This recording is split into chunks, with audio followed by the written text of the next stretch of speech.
بسم اللہ الرحمن الرحیم۔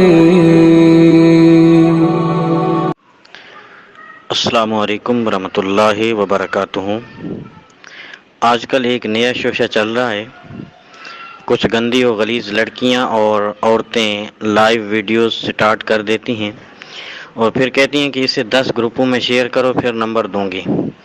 پھر کیا ہوتا ہے، مسلمان نمبر کی خاطر شروع ہو جاتے ہیں اور کتوں کی طرح منہ پر زبان ملتے ملتے سو جاتے ہیں، لیکن نمبر نہیں ملتا۔ اگر نمبر مل بھی جائے تو شرم نہیں کہ ایک ایسی لڑکی یا عورت جس کو ہزاروں لوگ دیکھ رہے ہیں اور بڑے معیوب طریقے سے دیکھ رہے ہیں اور ہزاروں کو نمبر بھی دے چکی ہے، اس کے ساتھ آپ کیسے وقت ضائع کر سکتے ہیں؟ کیا آپ کو یہ خوف نہیں ہے کہ اس حرام کام میں وقت ضائع کرنے کے بارے میں اللہ سبحانہ و تعالی ہم سے سوال کریں گے؟ برائے مہربانی اپنی اصلاح کریں اور ایسی پوسٹ کو رپورٹ کریں بجائے شیئر کرنے کے، کیونکہ یہ گناہ جاریہ ہے، اور اس گناہ جاریہ سے اپنے آپ کو اور اپنے عزیز و اقارب کو بچائیے۔ اللہ تعالی ہم سب کو جزائے خیر عطا فرمائے۔